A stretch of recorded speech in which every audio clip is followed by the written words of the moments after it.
Hello everyone, আমি Mousumi's kitchen and ফ্যামিলিতে তোমাদের সকলকে স্বাগত জানাই। তোমরা সবাই কেমন আছো? আশা করছি ভালো আছো। আমিও খুব ভালো আছি। চলো আজকে দিনটা শুরু করি।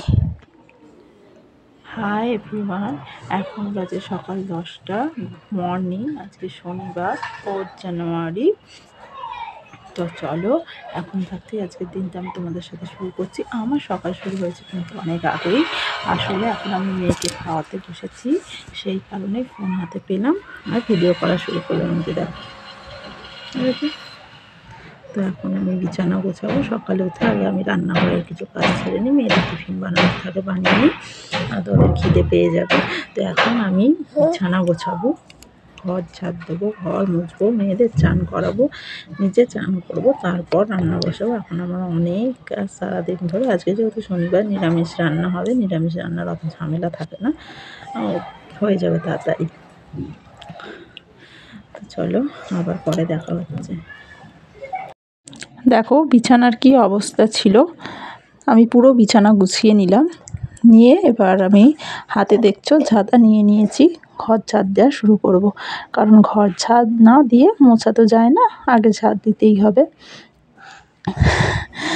প্রতিদিনের কাজ করতেই হবে। আর শীতকালে ঘর গোছানো ভীষণ কষ্টকর।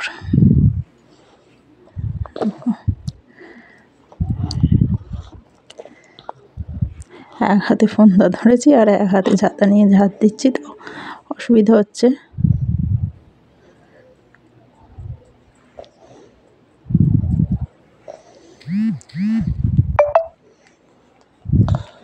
ঘর ঝাঁট দেওয়া হয়ে গেছে।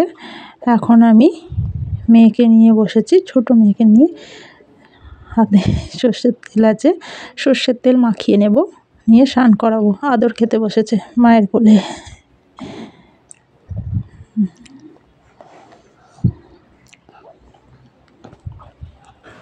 দেখো মেয়ের স্নান হয়ে গেছে, ক্রিম খুলছে, নিজে মাখবে। দেখেছ? এই দেখো। কি করবো? আমি মাখবো না তুমি মাখবে? তোমাকে মাখিয়ে দেবো? মাখিয়ে দেবো? তুমি নিজে মাখবে? নিজে মাখবে ক্রিম? আর না, ও বাবা, অত বের করে না, এত লাগবে না তোমার।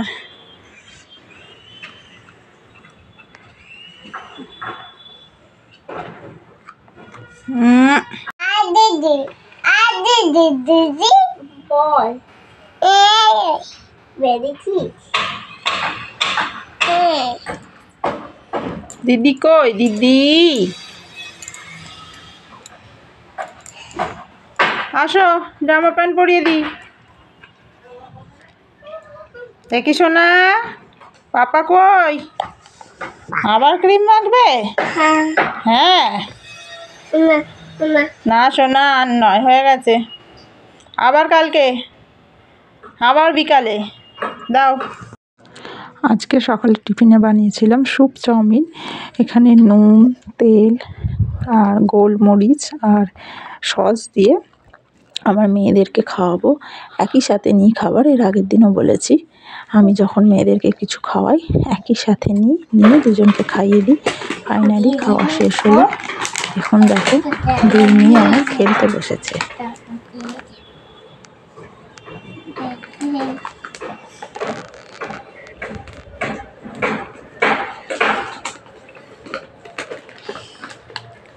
পাপা কি করছো? দিদি ভাইয়ের সাথে খেলছো? মেয়েদেরকে খাওয়ানো শেষ হয়ে গেছে, তোমাদের তো দেখালাম। এরপর দেখো আমি ওই ডিশেই আমি আমার খাবারও নিয়ে নিয়েছি, স্যুপ চাউমিন। আমি সাধারণত ম্যাগি মশলা দিয়ে খাই, কিন্তু যেহেতু আমার বড় মেয়ে ম্যাগি পছন্দ করে না, তাই আর মশলা দিলাম না।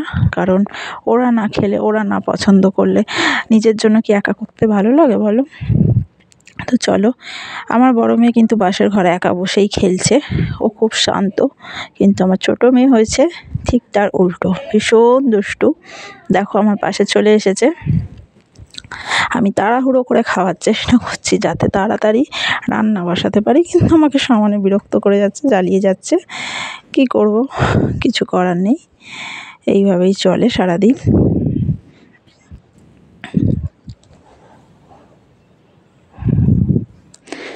চলো খাওয়া আমি শেষ করে নিয়ে এবার আজকে বসাবো হচ্ছে তরকারির জন্য ফুলকপি কাটা হয়ে গেছে। ফুলকপি আমি ধুয়ে নিচ্ছি। ফুলকপির সাথে দেখো অল্প একটু ব্রকলি আছে, আসলে ব্রকলি ফ্রিজে পড়ে নষ্ট হচ্ছিলো, আমি ভাবলাম চলো দিয়ে দিই, কারণ এইটুকুনি তরকারি করে আলাদাভাবে হবে না সবার, সেই কারণে আজকে ফুলকপি হচ্ছিলো বলে দিয়ে দিলাম। এরপর আলু কাটা ধোয়া হয়ে গেছে, আমি প্রেসারে দিয়ে দিচ্ছি সিদ্ধ করতে, তাহলে তরকারি খুব তাড়াতাড়ি হয়ে যাবে। প্রেসারে আলুগুলো দিয়ে নিচ্ছি, আর খুব সামান্য পরিমাণ নুন দেবো, কারণ তরকারিতে তো নুন দেবো, কিন্তু আলু সিদ্ধর সময় অল্প একটু দিলে ভালো হয়। যখন তাড়াহুড়ো করি তখন এইভাবে আমি প্রেসারেই আলু সিদ্ধ দিয়ে দিই, তাহলে তাড়াতাড়ি হয়ে যায়, একখানা সিটি হবে। আর করব হচ্ছে উচ্ছে আর বেগুন ভাজা। আজকেই সিম্পল লাঞ্চ। ফুলকপি কেটে ধোয়া হয়ে গেছে, সেটাই তোমাদের দেখাচ্ছিলাম। দেখো কড়াই তেল দিয়ে আমি উচ্ছেও দিয়ে দিচ্ছি, উচ্ছে হাফ ভাজা হলে তারপর আমি বেগুনগুলো দেবো, কারণ বেগুন যেহেতু নরম খুব তাড়াতাড়ি ভাজা হয়ে যায়, তাই আগে থেকে দেবো না। উচ্ছে বেগুন ভাজাও আমার হয়ে গেছে, আর এইদিকে দেখো আলু ফুলকপি মটরশুঁটি দিয়ে তরকারিও আমার হয়ে গেছে।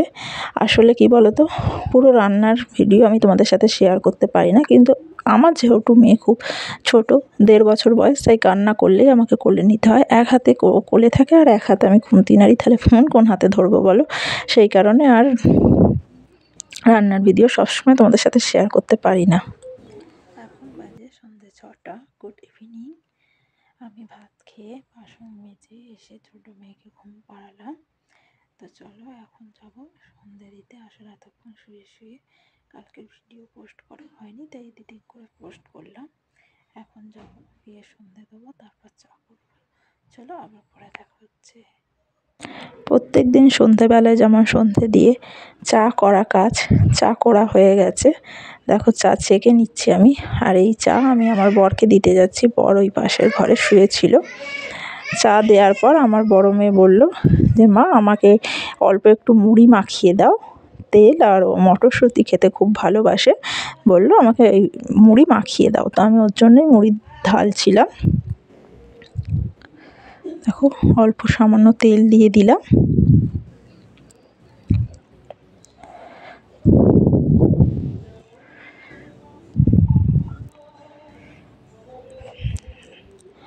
মটরশুঁটি দিলাম, দিয়ে মাখিয়ে এবার মেয়েকে দিয়ে দেবো।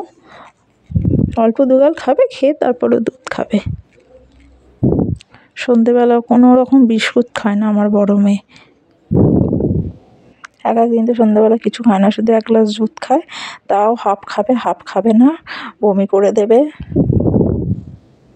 ভীষণ খাওয়ার জ্বালা আমার মেয়েদের।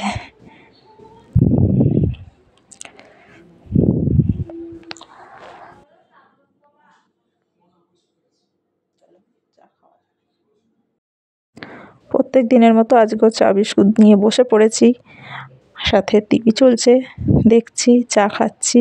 এইভাবেই 10-15 মিনিট যাবে, তারপর আবার মেয়েদেরকে দুধ খাওয়ানো শুরু করব। প্রথমে বড় মেয়েকে খাওয়াবো, তারপর ছোটো মেয়েকে খাওয়াবো, এইভাবেই সারাদিন আমার চলে যায়। কাল থেকে ভিডিওতে শুরু করেছিলাম, কিন্তু কালকের ভিডিও এন্ড করা হয়নি এখনও। আসলে আমি সন্ধ্যাবেলা বা রাত্রিবেলা বলতে পারো ভুলে গেছিলাম, আর সকালবেলা মনে হয়েছিল, কিন্তু সকাল থেকে রবিবার এত কাজ থাকে যে আর ফোন বা ক্যামেরা কোনোটাই হাতে নেওয়া সম্ভব পসিবল হয়নি।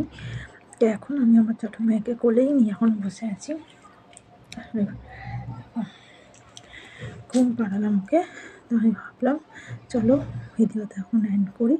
আজকে সারাদিন কোনো রকম ভিডিও শ্যুট করা হয়নি, কালকের ভিডিওটাই আজকে আমি এন্ড করছি। এরপর একটু পরে এডিট করবো এবং পাবলিশ করবো। তোমাদের যদি কিছু ভালো লাগে অবশ্যই লাইক করো, কমেন্ট করো এবং প্লিজ সাবস্ক্রাইব করো, আমার পাশে থেকো। আবার পরে দেখা হচ্ছে।